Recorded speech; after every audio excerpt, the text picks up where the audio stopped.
पूछा कैसे होती है रात। मैंने कहा धुरी पर घूमती है अपनी धरती, जो हिस्सा सूरज के सामने से घूम जाता है वहाँ हो जाता है अंधेरा, इस तरह सूरज के डूबने से होती है रात। वह बोली ऐसा नहीं है पापा, हम बताएं। जब कोई आदमी कहीं खड़ा हो बेकार, धरती पर उसकी छाया पड़ती है, जहाँ छाया पड़ती है वहाँ अंधेरा होता है। धीरे धीरे बढ़ती है आदमी की छाया, धरती पर बढ़ता जाता है अंधेरा। यह जो रात है ना पापा, सूरज के डूबने से नहीं है, धरती पर छाया है आदमी की। शारदा आज क्या तारीख है? 11 जून है और क्या। भला कैसे भूल सकती हूँ आज की तारीख।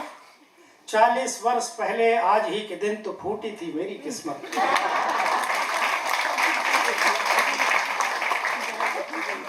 यार मेरी किस्मत फूटी थी, आप लोग तालियां बजा के।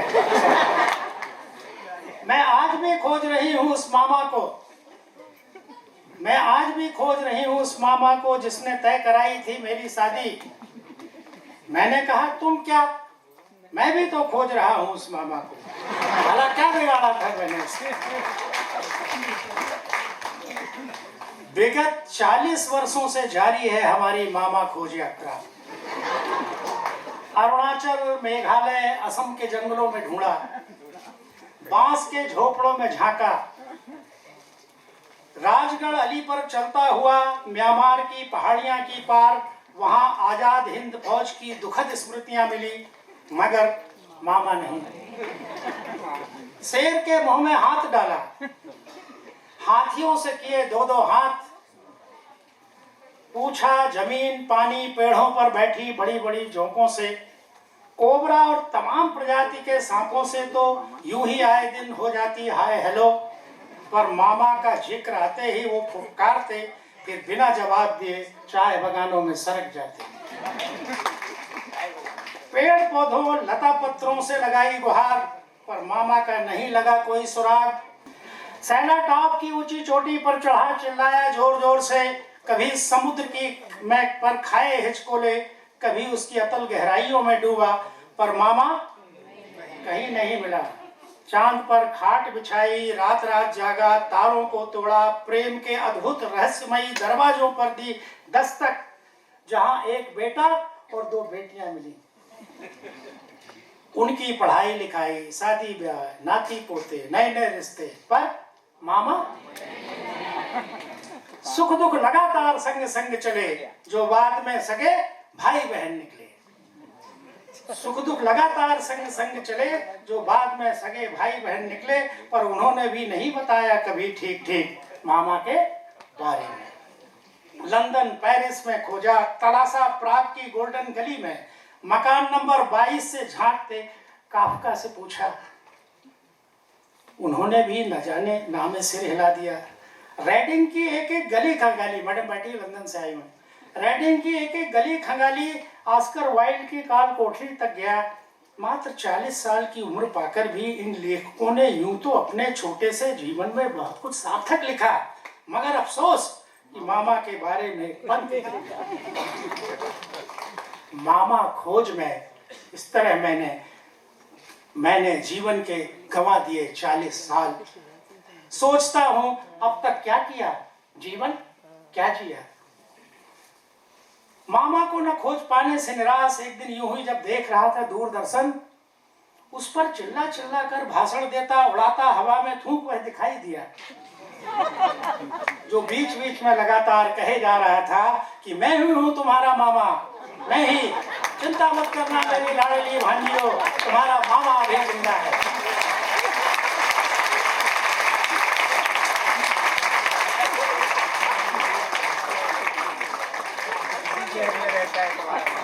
मैं यूरेका यूरेका चिल्लाया, मैं इंजीनियर हूं तो यूरेका बोलूंगा। मैं यूरेका यूरेका चिल्लाया, शारदा को बुलाया, बताया लो मिल गए तुम्हारे मामा। वह बोली यह मेरे मामा नहीं है, वह इतने बड़े वाले नहीं थे।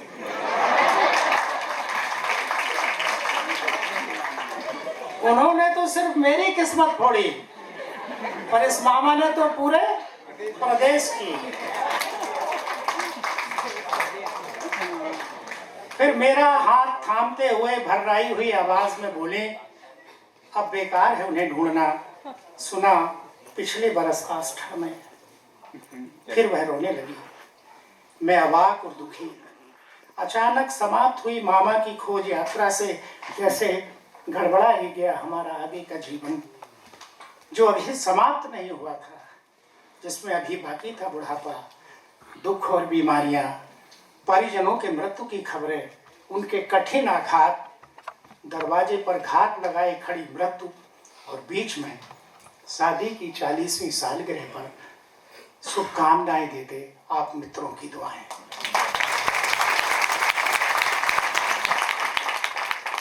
छोटी सी कविता है, कोई और तो नहीं।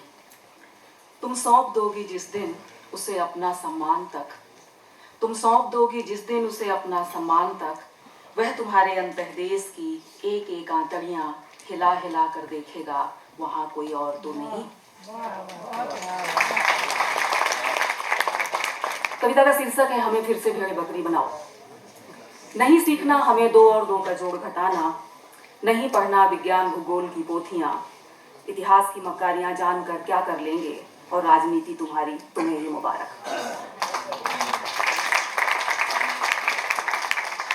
हम वही चक्की पीसेंगे, धान कूटेंगे, घूंघट काट कर मुंह अंधेरे दिशा फराक हो आएंगे, और पीटे जाने पर बुक्का फाड़ कर रो लेंगे। हम हाथ जोड़कर सत्यनारायण की कथा सुनेंगे, और कलावती लीलावती की तरह परदेश कमाने या ऐश करने गए सेठ का जीवन भर इंतजार है। हम एनीमिक होंगे फिर भी करेंगे निर्जला उपवास, करवा चौथ तीजा की कथा सुनकर हर साल डरेंगे, अपनी थाली की दाल सब्जी पति पुत्रों को मनहार कर खिलाएंगे, मरते दम तक पैदा करेंगे मनु के साम्राज्य को बढ़ाने वाली जमातों को, और अगले जन्म फिर से वही घर भर पाने की कामना करेंगे। ये लोग उन लोग के हिसाब से सब मैनेज कर लेंगे, kitty party VC Facebook WhatsApp संभाल लेंगे। हम अपने मन के भीतर खुलने वाला दरवाजा बंद कर उस पर ताला जड़ देंगे, कोई दस्तक नहीं सुनेंगे, कान बंद कर लेंगे, होठ सिल लेंगे। आओ बॉलीवुडिया तालीवुडिया भोजपुरिया फिल्में आओ, एकता कपूर की मामियों मौसियों भाभियों सासों नंदों, आओ पुराने को नए तहजीब में रंग कर लाओ, हमें एक बार फिर से भेड़ बकरी बनाओ। और एक आखिरी कविता मेरी, अच्छी लड़की के लिए जरूरी निबंध। एक अच्छी लड़की सवाल नहीं करती, एक अच्छी लड़की सवालों के जवाब सही सही देती है, एक अच्छी लड़की ऐसा कुछ भी नहीं करती कि सवाल पैदा हो। मेरे नन्ना कहते थे लड़कियां खुद एक सवाल हैं जिन्हें जल्दी से जल्दी हल कर देना चाहिए। दादी कहती पटर पटर सवाल मत किया करो। तो यह तो हुई प्रस्तावना, अब आगे हम जानेंगे कि कौन सी लड़कियां अच्छी लड़कियां नहीं होती। एक दिन एक लड़की किसी दिन देर से घर लौटती है, वह अच्छी लड़की नहीं रहती। एक लड़की अक्सर पड़ोसियों को बालकनी पर नजर आने लगती है, वह अच्छी लड़की नहीं रहती। एक लड़की का अपहरण हो जाता है एक दिन, एक लड़की का बलात्कार हो जाता है और उसकी लाश किसी नदी नाले या जंगल में फेंक दी जाती है।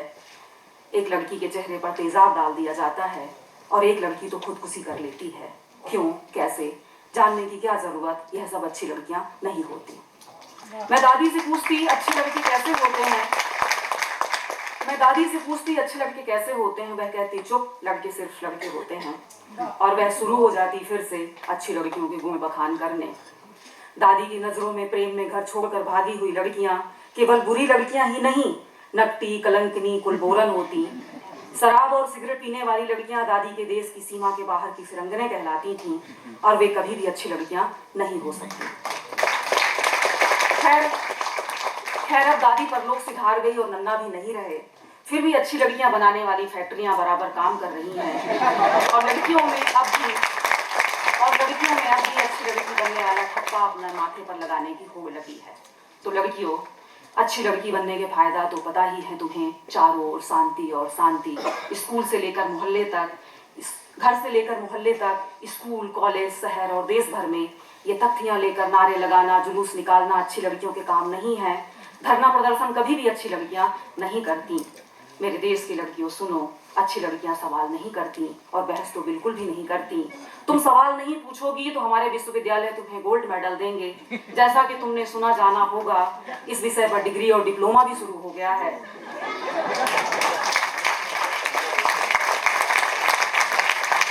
जैसा कि तुमने सुना जाना होगा, इस विषय पर डिग्री और डिप्लोमा भी शुरू हो गया है। इन उच्च शिक्षित लड़कियों को देश विदेश की कंपनियां अच्छी और नौकरियां भी देती हैं। देखो, दादी और नन्ना अब 2 व्यक्ति नहीं रहे, संस्थान बन गए हैं। खैर आखिरी पैराग्राफ से पहले एक राज की बात बताती हूँ। कुछ साल पहले तक मैं भी अच्छी लड़की थी।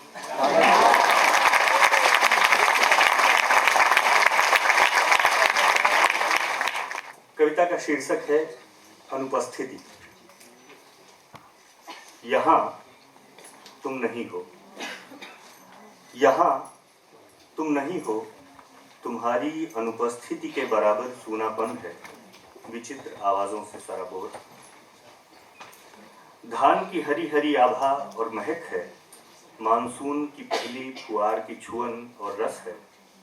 तुम नहीं हो यहाँ, तुम्हारी अनुपस्थिति है।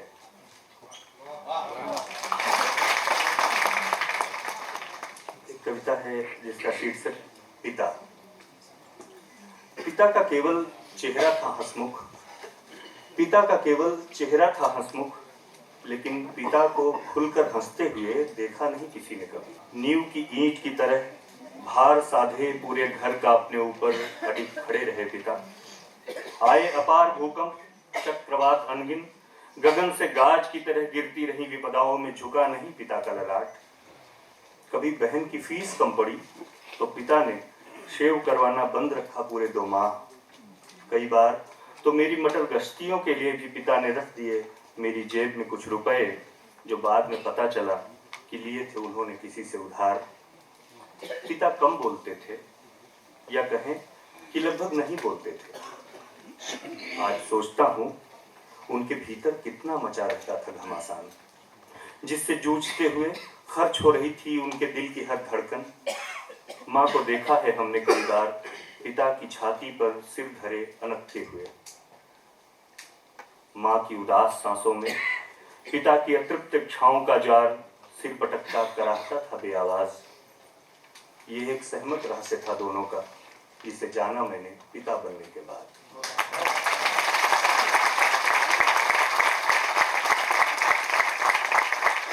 माँ और पिता की एक श्वेत श्याम तस्वीर।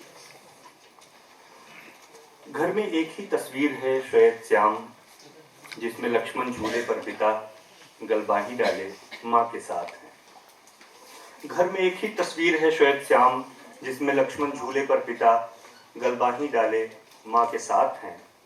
नुकीले नहीं, लगभग गोल नोक कॉलर वाली कमीज पहने हैं पिता किसी रंग की, जो तस्वीर में श्वेत लग रही है। नुकीले नहीं, लगभग गोल नोक कॉलर वाली कमीज पहने हैं पिता किसी रंग की, जो तस्वीर में श्वेत लग रही है। सांवली पृथ्वियों टकी साड़ी पहने है माँ, जो फैशन या चलन में नहीं है।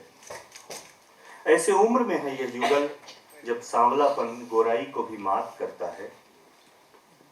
सिमता पाटिल सी सांद्रता लिए माँ, पिता शत्रुघ्न सिन्हा सी जुल्फें उड़ाते हिंदी फिल्मों के कोई पात्र लग रहे हैं। सिमता पाटिल सी सांद्रता लिए माँ, पिता शत्रुघ्न सिन्हा सी जुल्फें उड़ाते हिंदी फिल्मों के कोई पात्र लग रहे हैं। प्रेम की ओट किए तना है पृष्ठभूमि में ऋषिकेश का वितान। गालों की ललाई को छुपाती अपनी ही पुतलियों की सलज रोशनाई में माँ, गालों की ललाई को छुपाती अपनी ही पुतलियों की सलज रोशनाई में माँ, पिता की ओर झुकती हुई डूबी है जितना, कैमरा उसे कैप्चर नहीं कर सका होगा। गालों की लड़ाई को छुपाती अपनी ही पुतलियों की सलज रोशनाई में माँ, पिता की ओर झुकती हुई डूबी है जितना, कैमरा उसे कैप्चर नहीं कर सका होगा। कदीम कस्बे की बंदिशें तमाम बही जा रही हैं टुकड़ा भर गंगा की तरह, दोनों के बीच से हर हर ये तस्वीर अब धरोहर है। इसी श्वेत श्याम तस्वीर में से चुनती रहती है माँ कुछ रंग बिरंगे पल अक्सर पिता से बिछड़ जाने के बाद।